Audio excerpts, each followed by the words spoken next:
Olá, bom dia a todos. Estamos aqui para mais uma aula de literatura, onde nós vamos terminar com o romance romântico, falando sobre a prosa urbana. Lembrando que nas aulas anteriores nós trabalhamos com a prosa indianista e regionalista. Então hoje vamos encerrar com a prosa urbana. Gente, o que a prosa urbana tem de importante? Ela tem uma descrição do quê? Dos costumes da burguesia. Certo? Então, quando a burguesia se viu retratada naquelas obras, eles se tornaram leitores cativos. Então, como a burguesia foi a classe social que estava em ascendência dentro do romantismo, eles começaram a fazer mais leituras, né? Por quê? Porque no Brasil, dentro do romantismo, nós temos a concepção de que estava sendo formado o público leitor aqui no Brasil, né? Então, o romance, tanto o regionalista, quanto o indianista, quanto o urbano, eles tiveram essa capacidade de trazer essa ideia de leitura para os brasileiros.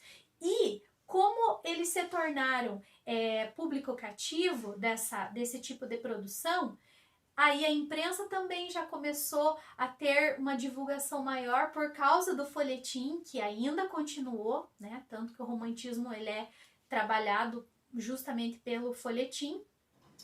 Esse romance urbano ele também pode ser chamado de crônica de costumes, que fala sobre o relato da vida social na época, né? Qual era a preocupação do autor? Era dar ao leitor uma visão de relações entre personagens, ou seja, os seus valores morais, né? Trabalhar com o que a sociedade traz em si com relação a valores, esses valores que são trazidos em relação à família, em relação ao casamento, amores impossíveis, disputas financeiras, são temas trabalhados dentro do romance urbano. Gente, uma característica importante que vocês precisam guardar é pouco aprofundamento psicológico dos personagens. Então, quer dizer o quê? Que os personagens, eles não possuem uma característica que é, por exemplo, toda a opinião, todo o desejo, toda a vontade é exposto através do escrito. Não, tá? Isso que fique bem claro. As obras mais importantes que nós temos nesse momento são Senhora e Lucila, de José de Alencar, né? Que como já vimos várias vezes, mas eu vou repetir para vocês não esquecerem porque é importante. Ele participou de todos os momentos do romance romântico. Nós temos A Moreninha, de Joaquim Manuel de Macedo, e Memórias de um Sargento de Milícias, de Manuel Antônio de Almeida, certo? Então, nós vamos ver as obras Senhora, Moreninha e Memórias de um Sargento de Milícias. Lucila, gente, é uma obra que alguns até já fizeram um resumo, né? Já colocaram, não apresentaram, mas entregaram para mim, eu já corrigi, que é a história daquela prostituta de luxo, né? A Lúcia, por quem Paulo se apaixona e ela acaba deixando essa vida, mas ela se sente indigna de carregar um filho, então ela perde esse bebê no final da história e ela acaba não querendo tirar, né, fazer a curetagem que fala, porque ela não se sentia digna e ela acaba morrendo por infecção, né? Então é uma história bem, bem triste assim. Então a gente vai ver um pouquinho sobre a senhora. Então essa obra, gente, ela é narrada em 4 partes: o preço, a quitação, a posse, o resgate, e o tema central dessa obra é o casamento por interesse. Então, o Fernando Seixas, ele era apaixonado pela Aurélia, só que a Aurélia, ela era pobre, ela é filha de uma costureira. E eles são apaixonados, tanto ele quanto ela, mas ele não via muito futuro na relação deles porque ela não tinha dinheiro. E ele acabou largando a Aurélia e ficando com a Adelaide. Ele começou a namorar com a Adelaide. Só que o que aconteceu? Algo bem característico do romance. A hora da vingança. Por quê? Porque a Aurélia ganhou uma herança do seu avô. E ela ficou rica, bem mais rica do que a Adelaide, no caso. E ela acabou sendo cobiçada por várias pessoas, não só pela sua beleza, mas pela sua riqueza, né? E nesse momento, nesse meio tempo, ela reencontra Fernando e acaba descobrindo que o Fernando ainda estava solteiro. E ela acaba comprando o Fernando por 20 mil contos de réis. Gente, pensem só, né? O que ela ia fazer? Será que ela continuou gostando dele? Não. Ela fazia a vida dele um inferno. né? E ele, coitado, não é coitado também, mas ele acaba aturando as chacotas dela, por quê? Porque ele foi comprado, então ele tinha que obedecê-la. E cada briga, cada momento ela jogava assim na cara dele que ela tinha comprado, porque você casou comigo por interesse, porque você casou comigo por causa do meu dinheiro, né? Então é uma história assim bem complicada. Aí o que aconteceu? O Fernando, ele acabou cansando daquilo, né? Ele acabou cansando daquela vida que ele tinha e ele acabou trabalhando, juntou o dinheiro e ele acabou comprando a sua liberdade, né? Então ele pagou para Aurélia o valor que ela tinha pago por ele. E ela, percebendo que ele tinha realmente mudado e que ele gostava dela de verdade, ela acabou perdoando, eles fizeram as pazes e viveram um casamento feliz. Até antes do final era um casamento só de aparências, né? Porque ela quis se vingar dele. Então é uma história bem legal, bem interessante. Quem não leu ainda, gente, ó, fica a dica para uma leitura, tá? A segunda obra, Moreninha, de Joaquim Manuel de Macedo, ela tem todos os preceitos de folhetim, ó. Ela tem romance proibido, tem elementos de humor e tem reviravoltas no final. Então aqui é a história da Carolina e do Augusto, né? Então o Augusto e o seu amigo, eles estavam conversando, né? O Felipe, estavam conversando sobre mulheres, né? No começo da história lá, no começo do livro. Aí, no momento, eles pensam assim, vamos ver quem vai viver um romance durante esse feriado, né? Que eles iam passar o feriado na ilha de Paquetá, onde morava a prima do Felipe. Aí eles fizeram uma aposta. Se o Augusto, que era muito mulherengo e ficava com várias meninas, se ele se apaixonasse por um mês por uma pessoa, por uma mulher, ele tinha que escrever um romance. E se ele não se apaixonasse, quem escreveria o romance era Felipe.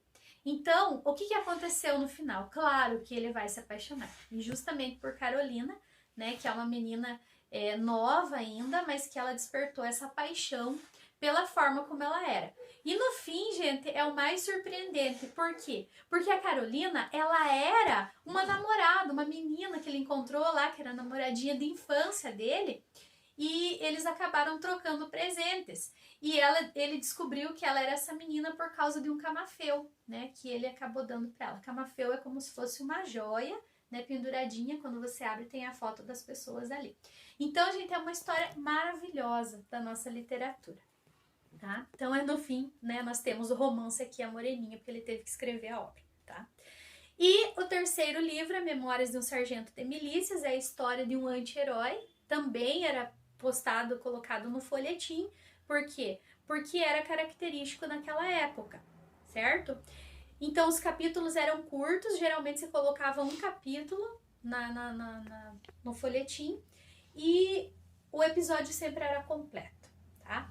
Eu brinquei com vocês, gente, eu não sei se vocês lembram, acho que foi até no último dia de aula presencial que nós tivemos, que eu falei pra vocês que o Leonardinho, ele nasceu de uma piscadela e de um beliscão, vocês deram risada, lembram? Então, isso é verdade, né? Por quê? Porque o pai e a mãe dele se conheceram no navio, então ela deu uma piscadinha pra ele deu um beliscãozinho nela e nasceu o Leonardinho, né? Então, gente, ele era praticamente intratável, né? A mãe dele foi embora, o pai não quis saber dele, quem criou foi o padrinho, né? E o padrinho, ele era barbeiro, então ele tinha como cuidar do Leonardinho, né? Não deixava faltar nada para ele, mas ele era danado, né? Por isso chamado de anti-herói. Embora seja memórias, né? Nós temos um narrador onisciente, um narrador em terceira pessoa, ele observa os fatos e conta, né? Então não se enganem de achar que só porque o nome é Memórias vai ser escrito em primeira pessoa, ele é escrito em terceira.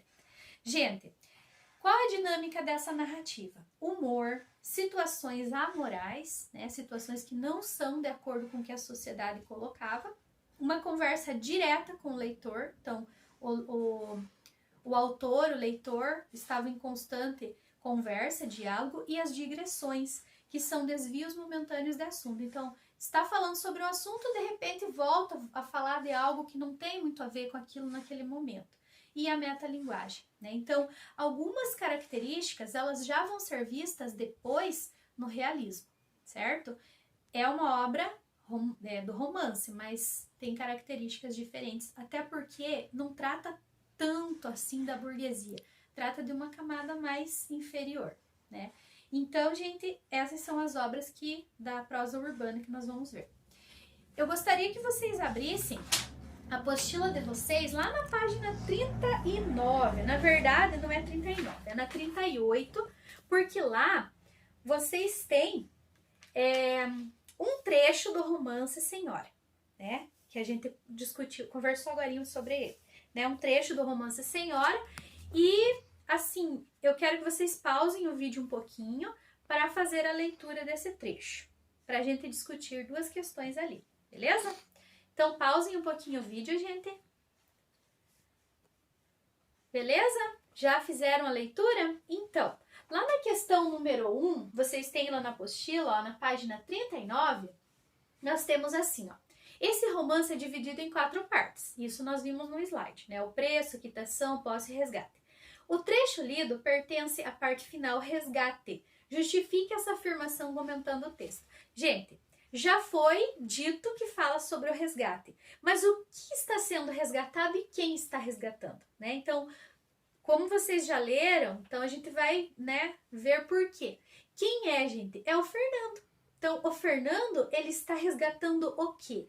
A sua honra e a sua liberdade quando ele devolve para Aurélia os 20 contos de réis que gastou para comprá-lo, né? Então, esse é a parte do resgate.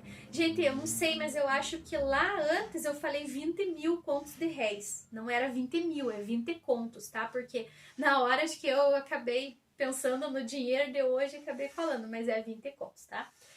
E a questão, então ele comprou o quê? Ele comprou a sua liberdade e comprou a sua honra quando ele devolveu o dinheiro que ela gastou para comprar. Daí a questão 3 lá. Que provas Fernando tem de que Aurélia considera a relação entre eles uma transação mercantil e não um casamento de conveniências? Essa parte vocês também vão encontrar lá no texto, gente. Quando? Quando ele encontra o recibo. Ela guardava ainda o recibo de pagamento por ele, né? Então, e a forma como ela tratava, ela nunca tratou ele como um marido de verdade, né? Então, ela tratava ele de forma ríspida, de forma grosseira. Tá? Então, essas eram as questões que eu queria conversar com vocês. Gente, agora é com vocês. O que eu quero que vocês façam? Vocês vão terminar de resolver as questões. Então, a questão 2, a questão 4, 5 e 6. Depois que vocês fizerem, vocês vão tirar uma foto e vão postar lá no grupo da turma, certo? Então, muito obrigada pela atenção de vocês e até a próxima aula.